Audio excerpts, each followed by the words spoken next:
Not right now. Not at this moment. I can't help you. I can give you my phone. All right, so we're going on the 45 seconds. So this is the plan. Started this show. Okay, you got a few seconds. You want to tell us what your take is on the show, or how would you describe the OK Let's Be Frank show?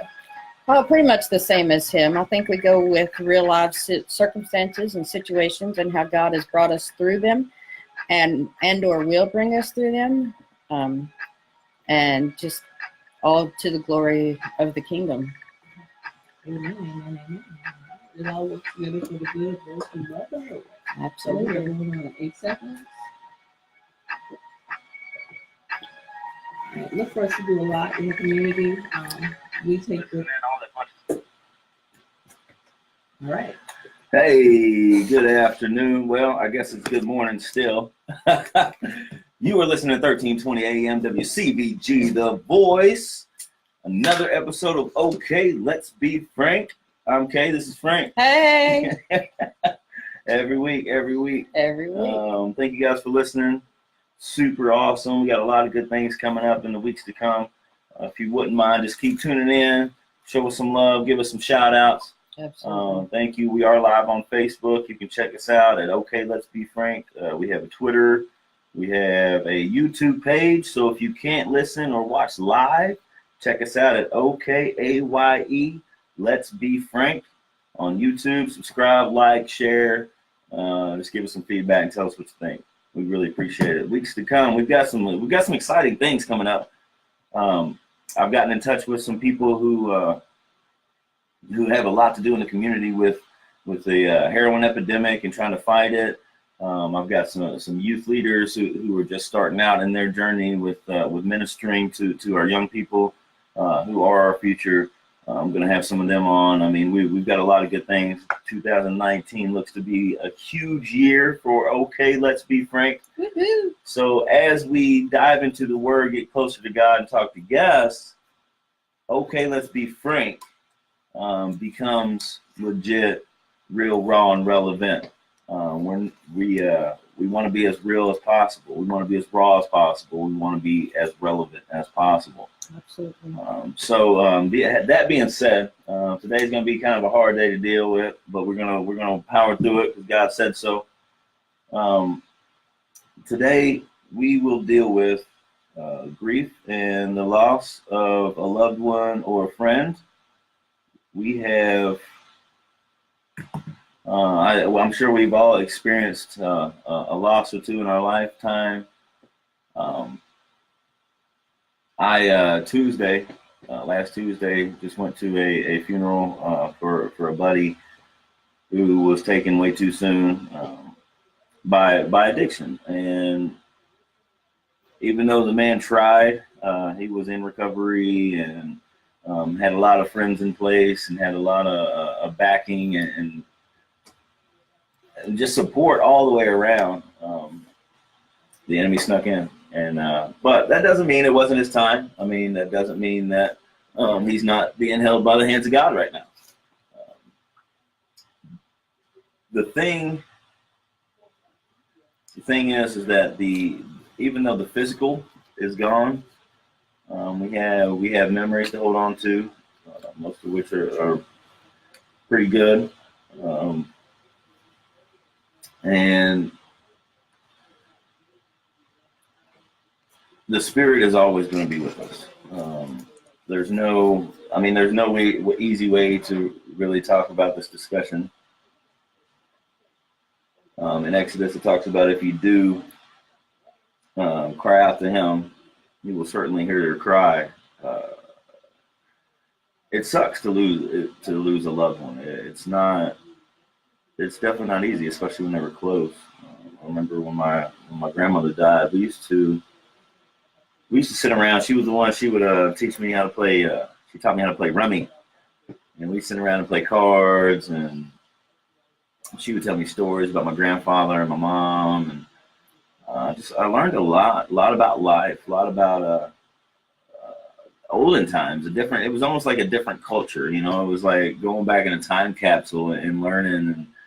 And and seeing through her eyes, you know what I mean? Like, it was super cool. It was super cool to really see a different perspective. And I think that was one of the first times that I had seen or heard a different perspective on what I was seeing. And this was, I mean, I'm talking about it being a young kid. And she was huge part of my life. I can, so many stories come to my mind. It's so crazy. She, I remember one time we were driving, and this is back home in Owensboro. We saw this wreck. The guy had run a red light and hit this dude. And they had just torn down this auto zone. And there was like a gas station over on the right, and up here was like a hill of stuff where they had torn down the auto zone there on 18th Street. If anybody up from Owensboro is watching, right in Breckenridge and 18th is what I'm talking about. But anyway, so there was a wreck, and we're sitting here going across 18th on Breckenridge, and this guy just hits. And boy, I don't know what it was, but Granny got fired up. Boy, she got so hot. It was so funny. She's like, you see him? He wasn't even looking. He didn't even touch the brake. He just ran that red light. And it was just so funny to see Granny get all fired up, man. And so she hops over onto the this little mound of rubble where this building got torn down. She's, I'll be a witness. I don't know if anybody else saw it, but I'll be a witness. And I'm sitting there. We were on our way to McDonald's. So I was like, Granny, I'm hungry. That's fun. So I was cracking up. I mean, like it was funny. Oh, that is funny. That is some things will never change. Never change. That is so Frank right there. I'm hungry. Right. So anywho, so there's so many other stories. There were times when she would just I remember one time I got locked out of the house because I had ran out and I was trying to be out with my friends, and I was out on my bike or whatever, and I didn't have any I had almost like a t-shirt and shorts or whatever. It was like super cold in the morning. I don't even remember where I went. But I went to the house, the doors were locked or whatever. I didn't want to knock on the door and wake up my parents. So I know like Granny and Frank got up like bird chirping early, you know. And I think like the sun wasn't up yet, so I stopped at 24-hour Burger King. I'm just sitting there, I didn't have any money or whatever. And of course, people are coming over and they're like, "You want to leave, man? You okay?" Blah, blah, blah. And I was like, "Yeah, man, I'm just waiting for Granny's house." You know what I mean? Like I'm like homeless. You know what I mean? I was just waiting for Granny's house to open up. So I go to Granny's house, and she's like, "What are you doing here so early?" I told her, and we just sat down and talked. She picked me some breakfast, and we just sat down and talked. And I think, you know, me and my mom were having a little bit of issues or whatever. And I mean, looking back, it was more of an adolescence thing. I guess a lot of you don't know, like, excuse me, I was adopted. So around this time, 12, 13, 14, 15-ish, you know, coming into adolescence, trying to figure things out in life. I didn't understand why I wasn't getting along with mom and dad, or they didn't see my way of thinking. And I would kind of attribute it to not being a part of them, you know, biologically and all this bunch of stuff. But anyway, so Granny she'd kind of bridge the gap sometimes, you know, and give me her take on the situation. And you want to talk about spiritual lady. We don't have enough grandmas in this world anymore. No. She always went to the Bible. Anytime I had a question or concern, like that morning, we sat there and she read the Bible to me. I don't remember what it was, but I remember that instance was significant because it was biblical. You know, it wasn't just Granny just making up stuff. You know, you think about how they made it back in the day, making dresses out of burlap sacks and all this bunch of stuff. I mean, they made it through with the grace of God. So she was trying to pass that along to us. So losing her was a big deal to me. I remember on the day of her funeral, it was just kind of weird. It was really weird just seeing her just laying there and no more stories, you know. which is cool. And I mean, like, I know that she's, you know, with Jesus, you know what I mean? Like, I just know that she is, you know, she used to, I get my name from my grandfather. She used to read to Frank every night. Like, read a Bible verse, whether he was listening or not, she was reading.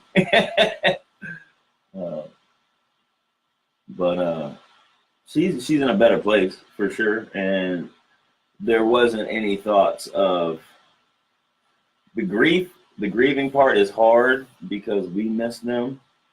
We miss the physical. We miss what we get from them. But if we really understand how the kingdom world really works, she's somebody's angel now.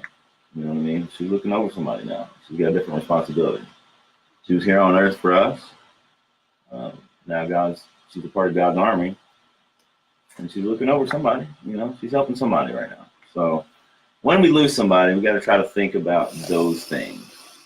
What is God's goal? His goal is to save souls, and he's going to do whatever it takes to make that happen. He gave up his kids, so why wouldn't he take my grandma to go save somebody? You know what I mean?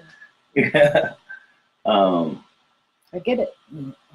So what makes this is a kind of a hard day is that my partner here has lost her father.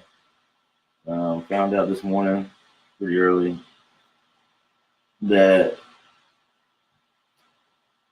he is no longer with us. And I don't know too much about the story.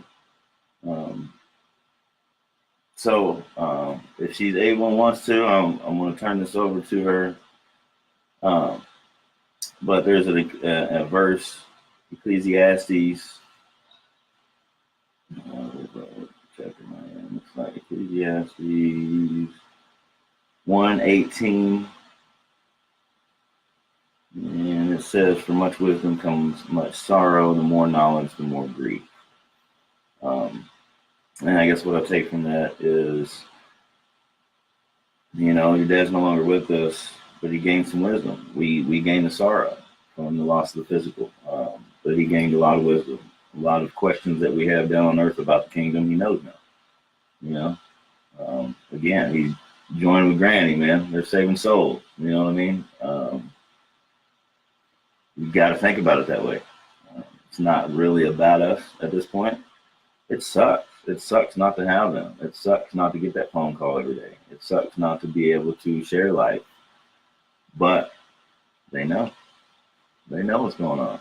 So you don't have to make a phone call now. Now your time's a little freed up, so you can help somebody else here on earth. You hear me?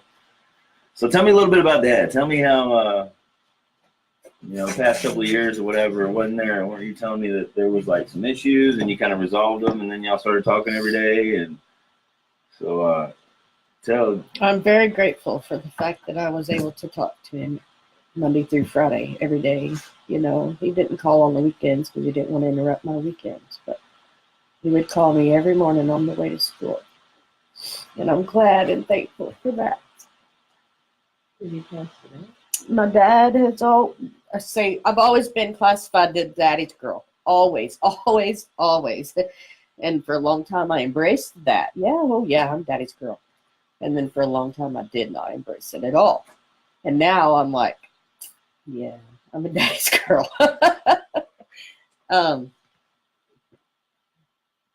I don't know, Frank. It's always been, we've had a rocky relationship. But I've always, and have never, not ever, not loved him and not wanted to be a part of his life. And I've always wanted him a part of mine. And I'm grateful for the times that he's thought, yeah, I want to be a part of Kay's life too. So super grateful for that. And it was just, last week, a week before last, that we were sitting at breakfast and I told you I was so glad for it. And that, because I don't want there to be any regrets when he passes away, because there were regrets when my mom died. And I can say that there's no regrets. I don't have any regrets. There are situations that we didn't handle well. He didn't handle them well. I didn't handle them well. But we always managed to find a way back together. And there's some things that makes me mad, but I can't dwell on that. I'm just sad for the fact that I don't get to get a phone call from him anymore. Lamentations 3:32 says, though he brings grief, he will show compassion. So great is his unfailing love.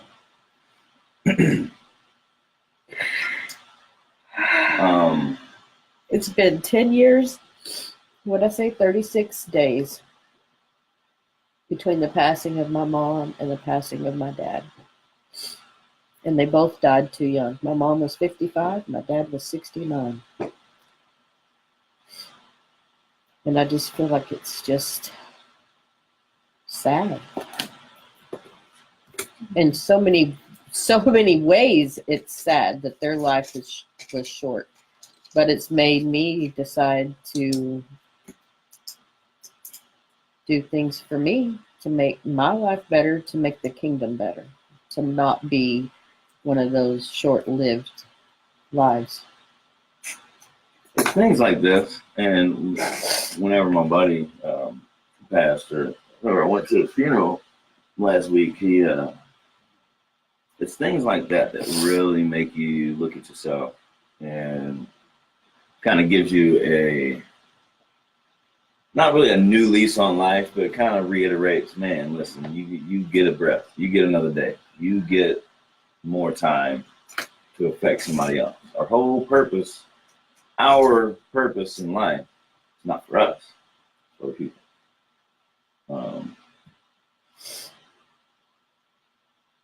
If we choose to be selfish with our time, which the majority of us do, then the purpose is not fulfilled. So things like this kind of just remind us, hey, I've got time. I've got time to do things. Majority of the time, the person who is no longer here would want you to keep it moving. You know what I mean? Progress in their name with their blessing. You know.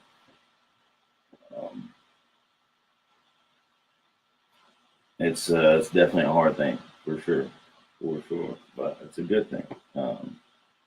No more suffering. What was he ailing from? I think he died from a heart attack. We're not sure. Yeah. He was a really bad diabetic and his diabetes was not under control, and that's all his fault, which is another reason why I'm like, no, life for me has to change. My mom was the same way. Her health was terrible, and it was all her fault because she didn't take care of herself. It's all his fault because he didn't take care of himself. Kay's going to take care of herself one way or another. I have more things to live for than... Anyway, so that's part of the anger, right? Because you get anger with it too. Right. And but the assumption, or what I was told, was that he had a heart attack and died this morning. And then talking to my cousin, it's potentially that he died last night in the middle of the night, and then my grandma found him at 3 o'clock this morning because he lived with my grandma. He was sitting in the chair at the dining room table, I think. I don't know. That's crazy. That's crazy moments. I don't know that. What is it? Just, I mean, I don't know. It's just a week, 2 weeks ago, he was going to get a scan on his brain because they thought maybe he had an aneurysm, and they said no, there was no aneurysm. And that was great. And we was like, okay, you know, we're okay. You know, there's no aneurysm. We don't have nothing to worry about there. That's good. So, you know, really, people, you just can't assume that you're going to have another day. You just can't. Because you never know when it's going to end. That's true. Very true. You don't know. You really don't know. We have so many plans and so many thoughts and so many wants, so many things that we want to accomplish, and I don't know, stuff like this just kind of puts things in perspective of what's really important, you know? We just got finished celebrating Thanksgiving. And if you heard our show or watched our show at all, we were naming off things that we were thankful for. And on the day of Thanksgiving, a lot of people forget like a bunch of trials and tribulations, and it's a time of togetherness, blah, blah, blah. But then the day after is Black Friday. Everybody wants to go shopping, and they start thinking about Christmas, and everything's back into turmoil again. And people are mad because Cousin Eddie did something 3 years ago, and then he decided, oh, what's he doing here? He doesn't need to be here. And everybody's all ungrateful again. But we all forget how upset we would be if Uncle Eddie had gotten into a car wreck on the way home, you know, or how Uncle Eddie, when I was 5, maybe he got me the best present ever in life, and at one point he was my favorite uncle. You know what? It's so funny that you're using that analogy, that name. Yeah, because that's my father's name. no way. Yeah. Mm. Man, that's crazy. Not too many people can shut Frank up. That did it. That's crazy. Well, but it's a blessing. No, it's so, you just don't understand. Like, this needs to be said because my family watches our show. Yeah. And there is so much negativeness going on in my family that it needs to be said. It needs to be out there. It needs to be spoken. And it needs to be realized that just because you may not think so, people love that man with all of his flaws. Well, and here's the thing. Everybody's got flaws. And I think that it's so crazy that in people's death, that sometimes brings out the worst in people, the worst in families. I've seen families torn apart over stuff, just because they want this or they want that or whatever. Instead of celebrating a person's life, what they really meant to somebody. I mean, the fact that what it takes for an older gentleman, especially, to realize that he was wrong and try to reconnect with his daughter is huge. I mean, my grandfather was on his deathbed before he called mom and said he was sorry for years of whatever. You know, you've been through a lot in your life, and for him to even attempt to try to make it somewhat okay, you know, and give you some sort of happiness, that's huge. So whatever BS had happened prior to that, people need to let that go. Everybody's got a past. Everybody's done stupid stuff. Right. I mean, when I'm gone, Lordy be, there's probably gonna be a book about this thick of all the stupid stuff Frank has done. But hopefully there's gonna be somebody who will see some type of good or positive that has come from my life. It is ridiculous. I've seen it. My aunt, my mother was the executor of the will, and my aunt came up, and it so reminds me of the prodigal son, because she came up before they were gone and said, "Hey, can I get a little loan against my half of the deal or whatever?" And I remember Mom talking about it, and you gotta understand, like, my father was a preacher, so Mom was a preacher's wife, grew up in the church. Like I said, Granny has been Bible since then, grew up. She raised her daughters to be in Bible, you know what I mean? So for this to happen, Mama wasn't talking bad about Aunt Carol, but she was like, why? Why is that important? You know, when Mama was going through the house after my Granny and Frank both died, and she's going through these things, she's talking about memories.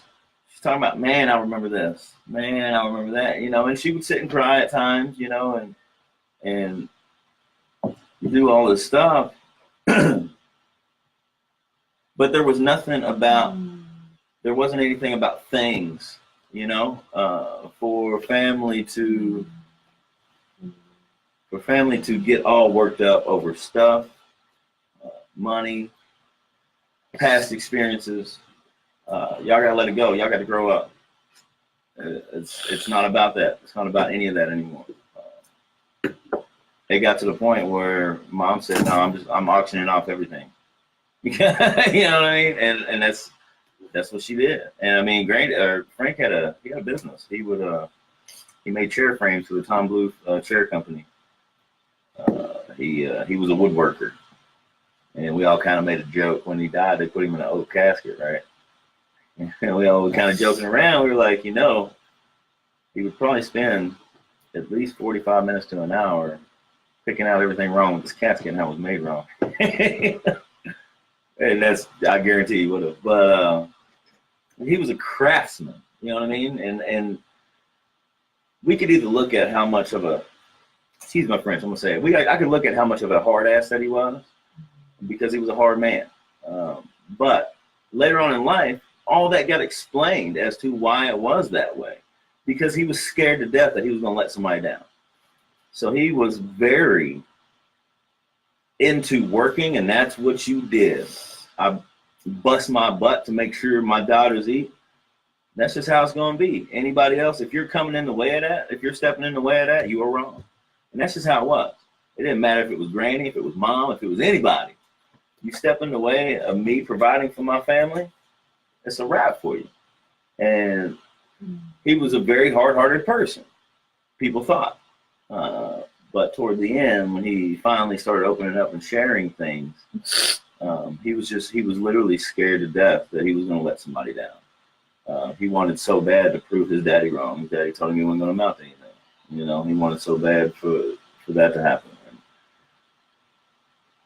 It's those things that you don't understand. I'm sure the man made mistakes. I'm sure that everybody does, you know, and that's why you can't dwell on that. I mean, if Jesus died for our sin so that we are not to be condemned for them, you cannot still be alive condemning somebody for their sin. It just can't. It doesn't work that way. God sent his son into the world not to condemn the world, but through him, the world might be saved. Right. This man's saved too. You have to realize that. Don't get all butthurt over stuff. Don't get upset because of something that may have happened 20 years ago. In God's eyes, he's forgiven. He's being held by Jesus right now. Or, I mean, if he just got there, they're probably having a little chit chat.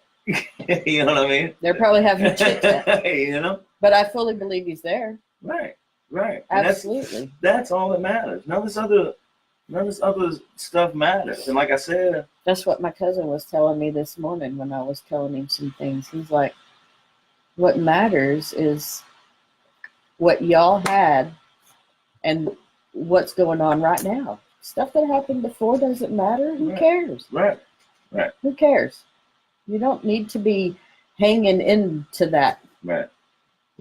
I'm like, that's exactly the way I feel. That's why I don't get involved in what it could potentially drag me down to the bottom of the barrel, and I'm not going to do that because I don't need that. True.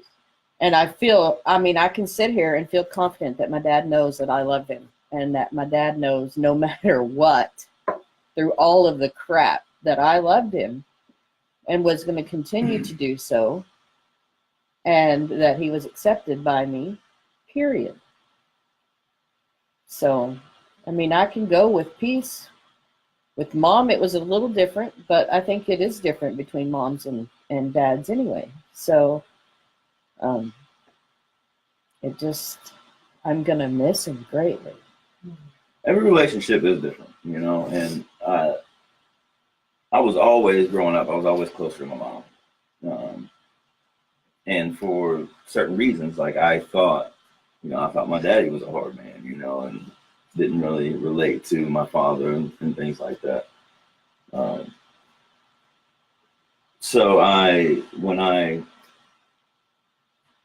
found out Dad had Parkinson's or whatever, it was just kind of like, whoa, like, because Daddy was always working, you know, he worked to make sure that we had everything. It's kind of crazy, like, you know, your hero hung up a Superman cape, you know what I mean? Yeah. It's just kind of, you know, I don't pretend that I can't go, I don't understand what Kaye's going through right now, but it's definitely a shot in the hip, you know? So. I wasn't, you're never ready for your parents to die. You're just never ready for that. You know that it has to happen, but you're not ready for it. And it's crazy because when he told me he didn't have an aneurysm, we were literally just talking about, okay, good. No aneurysm, that's great. Keep on your blood sugar, start taking care of yourself. How old was your dad when he passed away? How old was your mom's dad? I mean, this is your life expectancy, what you should be able to live for how much longer. So, like, I'm thinking, okay, I'm going to have him at least 20 more years. That's my thought process. And then it's not. Again, that's your thought process. The way the times are getting, God's building his army. You know what I'm saying? He's getting ready for. He's getting ready to shake things up. You know, in Revelation it talks about shaking things up. You know, we talked about this the other day, and I think sometimes things happen, you know, to keep us focused, to keep us knowing what truth and reality is. Not that you don't know, but sometimes we get complacent, and things like this will bring you back into give you a reality check real fast. All this, as we kind of lump this in to like the end of times and things, like we're getting super close to some craziness happening. I believe these stories. It's funny that they are just now becoming public news.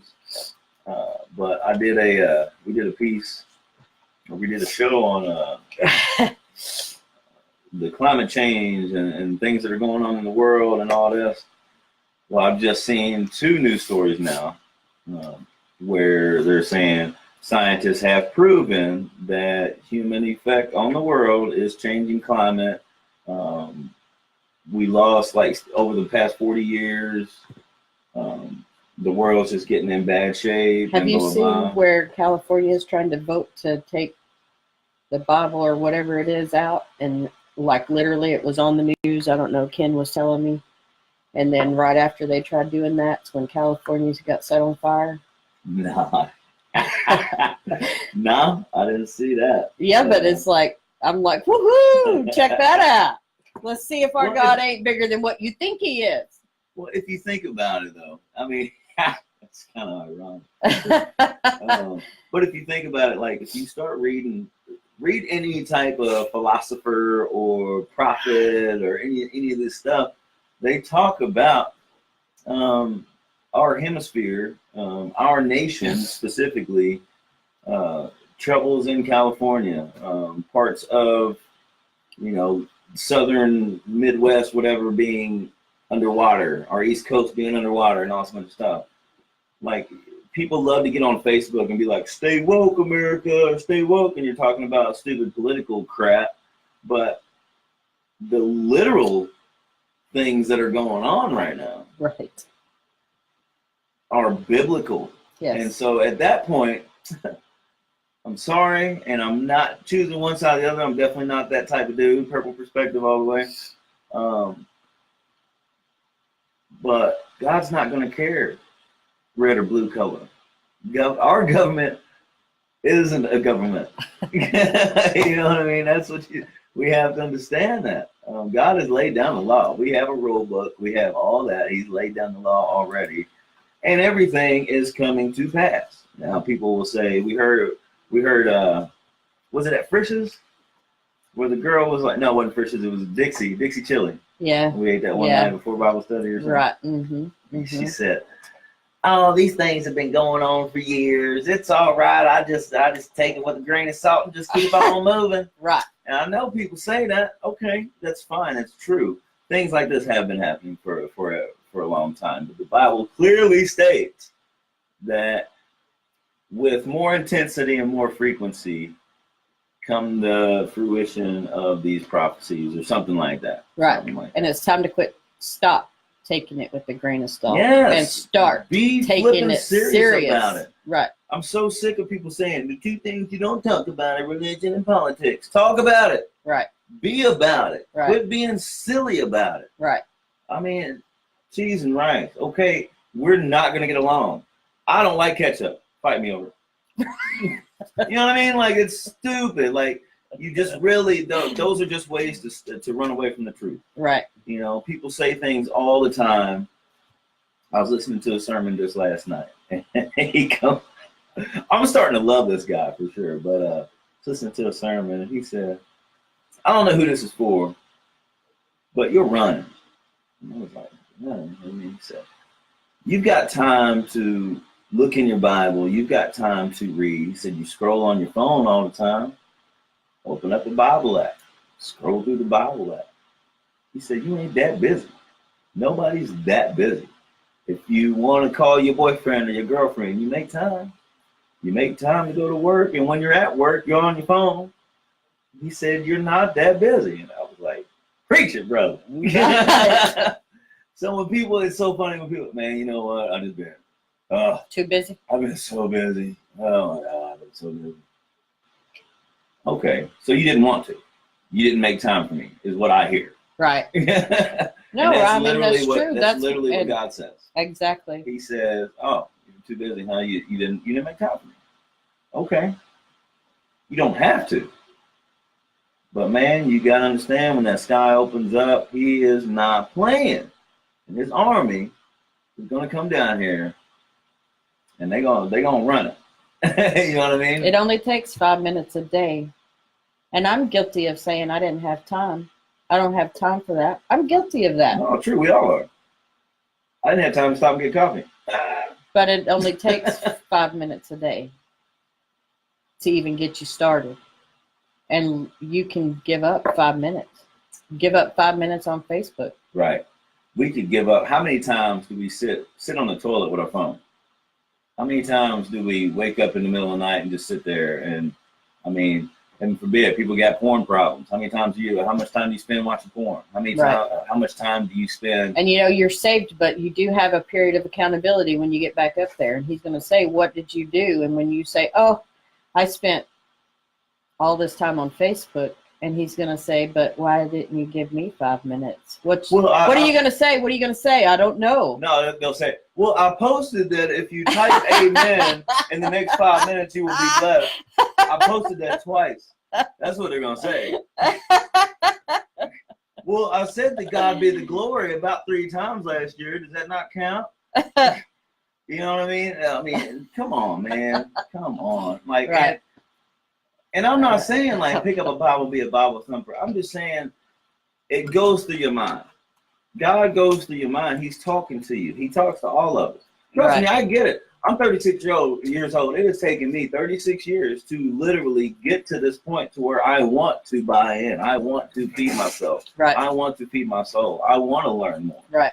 It's taken me this long to do that. I've been busy before. Right. But now I understand what that busy meant. Right. It was stupid. It was an excuse. Right.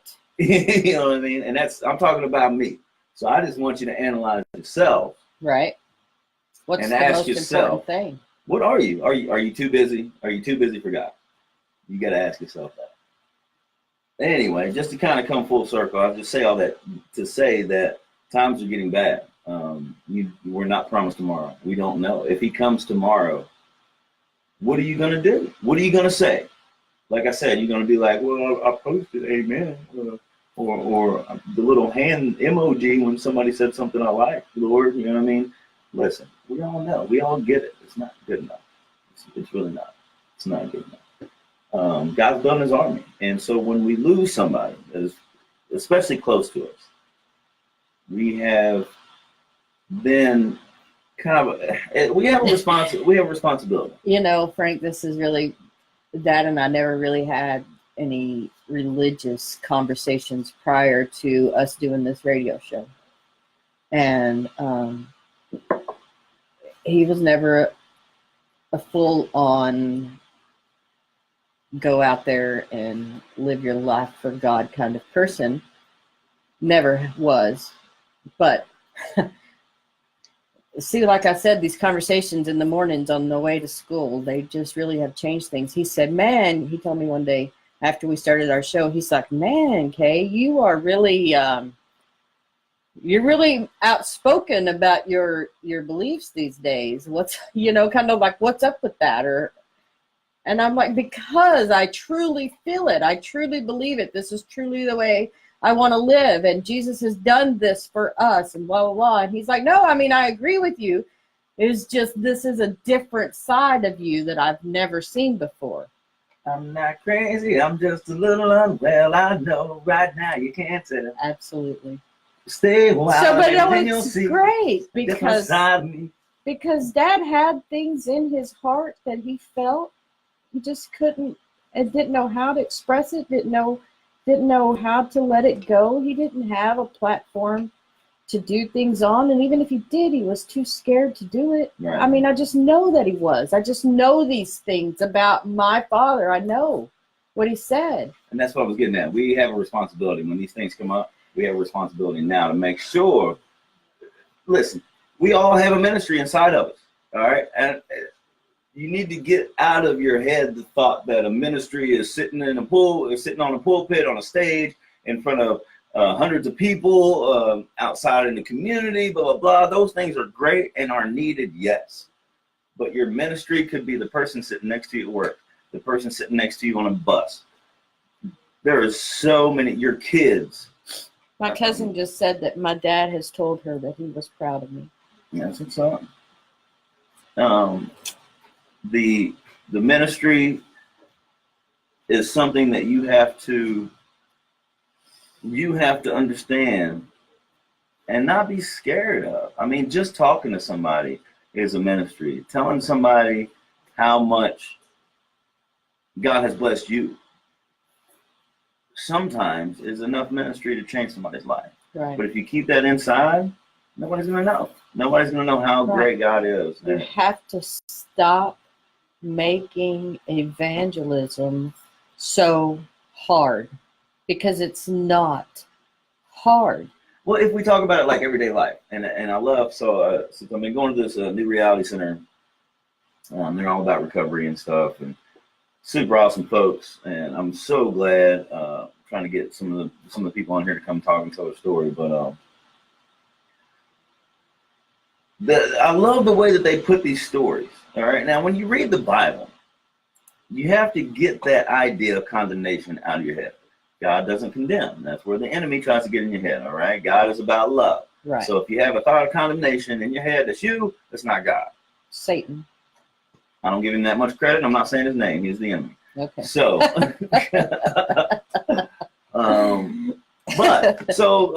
Brother Greg Moore was talking, and his story about David and Goliath. And you could use this metaphorically. Goliath could be a huge promotion you want to get at work, or it could be an addiction that you're trying to fight. It could be a lot of things. But in this particular sense, it was a literal term of a 9-foot giant against a 5-foot guy. The 5-foot guy, there was this, the Israeli army was going to go and fight this land of giants, but they get there and they see these giants across the land, and they're like, no, Right. we're not going.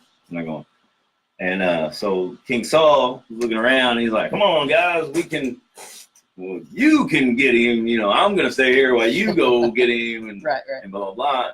And all the time that this Goliath guy is just talking this trash. Oh, you little peons, you think you can come down and you going blah, blah, blah. Just talking mass trash. And not only is he talking trash about the army, he's talking trash about God. Right. And I think that's what really ticked off David. Right. And David being a little shepherd boy, and it's so funny because, I kind of relate to David. Little scrawny little guy, didn't really mean much to anybody, you know what I mean? But had a huge passion. huge passion for God, and he knew. He stayed in his lane. He was a shepherd dude, probably one of the best shepherds in the land. You know what I mean? Right. But he went and tended his flock, and he stayed there. And he took care of sheep and all this. So he comes up and he hears this guy talking trash, and little David's like, guys, why y'all letting him talk like this? What's going on? And they're like, shut up, David. And he goes up to the next few. Hey, guys, this dude is talking trash about it. Let's go take care of this right now. He's trying to take our land and all. No, and they're like, shut up, David. So he keeps on moving up the line, you know. And finally, he gets up to King Saul, and King Saul's like, you know what? I've watched you talk to all these folks. Whatever. You think you that bad? Best of luck, kid. Good luck. And he basically turns around to the rest of the guys like, all right, so after he dies, what are we gonna do? Right. Like, just had no idea, no thought that David was gonna do anything. Right. And so David knew what he had. David knew who he was and whose he was. Mm-hmm. He didn't give a rip. He was like, I ain't got nobody behind me. Nobody believes in me. He didn't even think about that. Right. He was in no other place except this dude is talking about me and my God. Like, right. No, Absolutely. he didn't think about, man, I hope I'm going to do it. All right, I guess I'm in it by myself. Nobody, y'all don't want it. There was none of that. Right. He just went right up. Just And it was went on. funny because in the text it says he didn't walk. He didn't saunter. He ran toward that giant. He was like, no, dude, shut your face. This is my God. And watch what my God can do. Right. And the giant steady talking trash. What happens? David picks up a rock, slings it, hits the glass square in his head. Bam, that's a wrap. It's a wrap. So I just say it to say, man, like a little bitty rock and a ton of passion and one almighty God. One almighty God. Is gonna Take take all. down any giant. Right. Any giant. Man. So I'm grateful for people like that tell stories like that. Cause that's exactly, as he was telling the story, that's exactly how I'm like, wow, like that's super awesome. Right. Oh, cheese and rice. Sometimes the stories have to be brought into their reality, our reality, True. in order for it to be like the light bulb is turned on. True. And that's why I think that churches miss the mark. Right. Because if we keep it all in this thou blessed, you know what I'm saying? And I mean, like, there's a place for that. Don't get me wrong. But I'm like, in today's generation, with the struggles that people are facing today, if you can't tell a story like that, right, and people's attention spans are short, right, you know what I mean? You got to make it a You got to make it a story to keep, exactly. To keep engaged. But not only that, but what the story really means and why Right. it was written. Right. The only reason it was written in those terms is because that's how they talked back in the day. Right. And if they were to translate it today, a lot of meaning would be lost. Right. You know what I mean?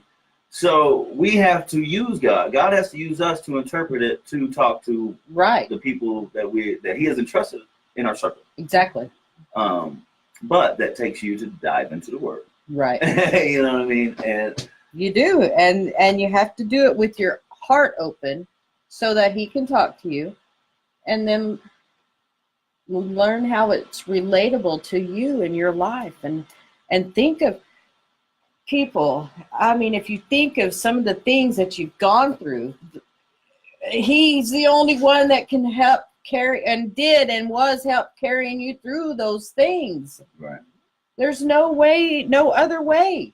Well, and that's exactly what I was getting at, is that when we're sitting next to somebody on the bus, or we're in the office with somebody, or we just get some time with somebody, like a ministry doesn't mean wait till Sunday, wait till Wednesday. Right. We don't know when we're going to lose somebody. That's and right. We don't know what the spark is going to be to get them to release their ministry into the world. To have an opportunity to speak life into somebody, you don't know what a great joy that is. Right. You know, and the things that you got to share with your father in the last few. I mean, those are things that are huge. You know what I mean? And it's a great blessing for you. It's a great blessing for him. Like you just said, your cousin said, what Daddy say about you? Daddy says, Where is it? He was so proud of me, she said, that he told her so. Daddy said he told my cousin that he was proud of me. Now, Daddy didn't necessarily say, okay, I'm proud of you, but Daddy and I didn't have that kind of relationship anyway. You know, Daddy probably didn't think that I needed to know that he was proud of me because I've always been an independent person. Because I had, well, you know, and that's really crazy too, because I haven't been as independent as they all think I am. They all think that I'm extremely independent, but I'm not. I've always needed their love. But I've had to learn to go on without necessarily them saying, you did a good job. But to know that Dad thinks that I did a good job or I'm doing a good job, then that makes it even better. And that's the whole thing. Like, and that's what I was getting at with my grandfather. Like, perceptions are reality. Right. Because that's just what we go off of. Everybody's too scared to ask a daggum question or actually get in the mix. 9 times out of 10, I know that the majority of the time, if I'm thinking something and I go in and I investigate and I ask, a lot of times it's a lot different than what I was thinking anyway. Right. You know, or a lot easier. Right. You know what I mean? Like, right. Oh, I thought that was way hard. How many times have we stressed about a test or stressed about some grades or stressed about anything like that? And it's wound up being way easier than we thought it was going to be. Oh, absolutely. Yeah. So, well, let's talk about like my last week of school. That's kind of what I was thinking about, but I wasn't going to go there. But I mean, we can go. I'll go there. Right. I stressed over it. I did. Put too much emphasis on it. And then when it was over, I was like, and you're like, see, I told you. Right. Yeah. It's totally fine. No. But it's good. But yeah, you have to, sometimes you just got to bite the bullet and say something. You know, don't be scared to say something. You're given a voice for a reason.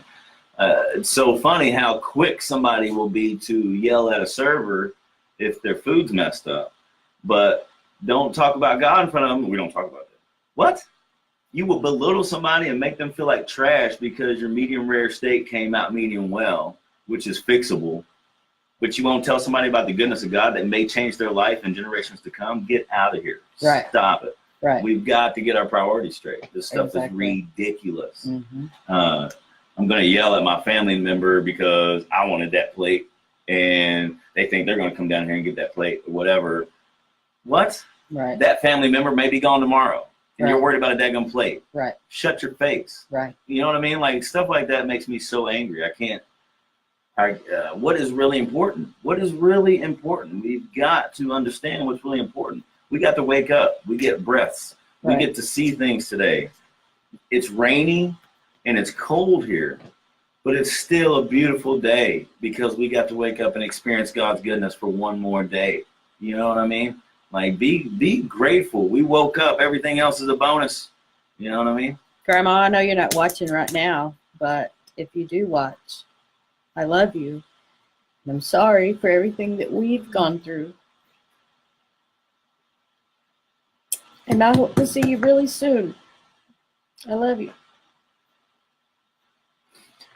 Man, it's gonna be a cold day in Texas, man. For sure. But it's a warm day in heaven. Yeah. For sure. And everybody think about if only like everybody knows that I'm a music dude. So think about all the music that's being played up there right now. All the harps and the trumpets and everything that's going on. Man. They had to play music on the oh man, I just lost the AC/DC scale. AC/DC scale. Yeah, my daddy's favorite was AC/DC. Back in Black, yeah. What if they did? What if they were I mean, wouldn't that be cool, right? That's what's up. Wouldn't that be cool? Heck yeah, like maybe on his way up, he gets hit with a lightning bolt or something. Like, thunderstruck! That'd be sick. I mean, I was thinking, maybe my mom even met him at the gates, and they could have a decent conversation. See, and that's what I'm talking about. Those are the things you need to think about. Those are the things that are important. Right. Forget that plate in the house. Right. Forget all that other stuff. It's stuff. It's stuff, right. Those moments he gets to be reunited with your mom again. You know what I mean? Yeah. He gets to talk to Jesus before I do. I'm kind of jealous. Right. You know what I mean? All the questions. everything he gets to ask, he gets to talk to him right now. They're chit chatting. Yeah. I'm jealous. Yeah. Okay, you know what I mean, really, no, for real, because he was, you know, he told me, he said, I wished I had somebody to talk to. I wished I had somebody to work this out with. I wished I had somebody that. And I'm like, Dad, I'll do what I can do to help you. And he's like, just.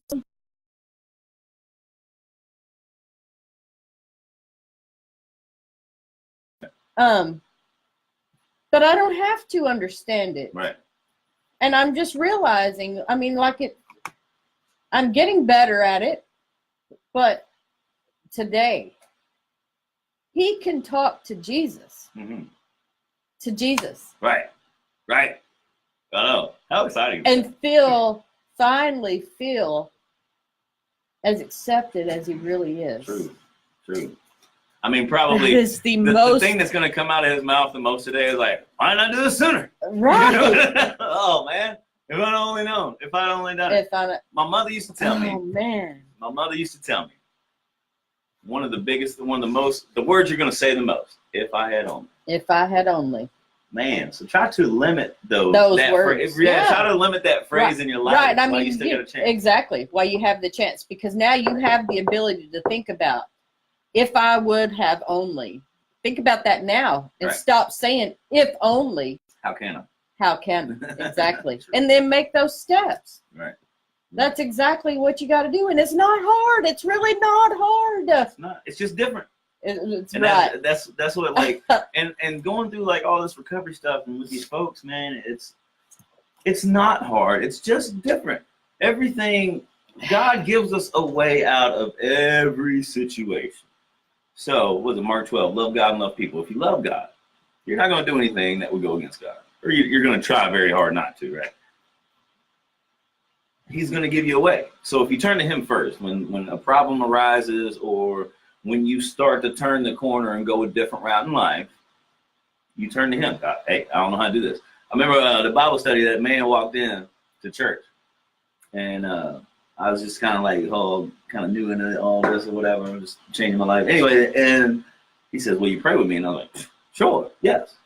And as we're walking up, I'm thinking, God, you got to do this. I haven't really prayed for nobody else. Like, I've been crying and stuff about myself. I ain't really, whatever. But I'll do whatever you tell me. Just, you're going to have to give me the words. You know what I mean? That's all you got to do is whenever something arises, when you're taking steps in a different direction, God, look, I have never done this. I don't know, but I want to follow you.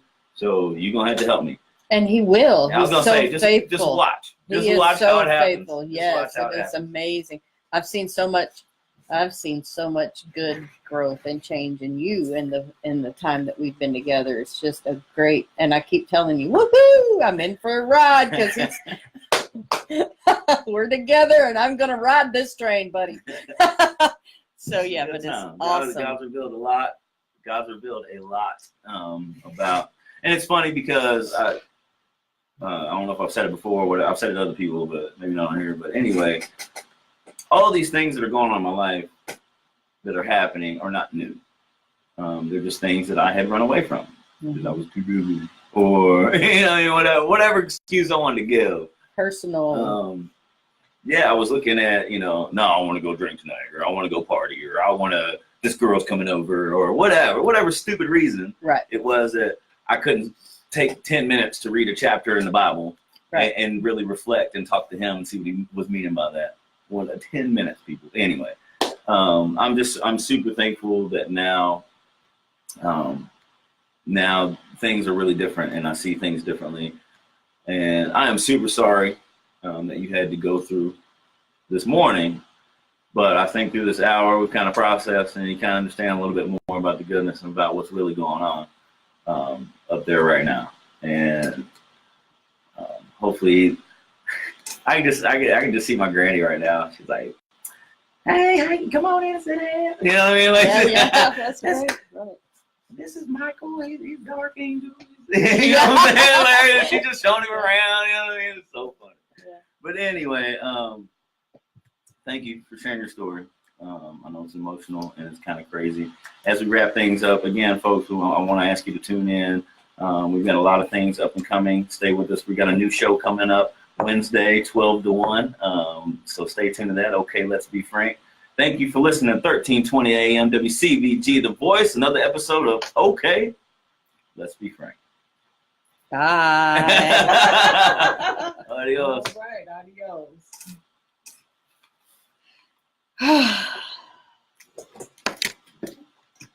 So those are my family members that are still here on my OK Let's Be Frank Facebook page. I love each and every one of you so very much.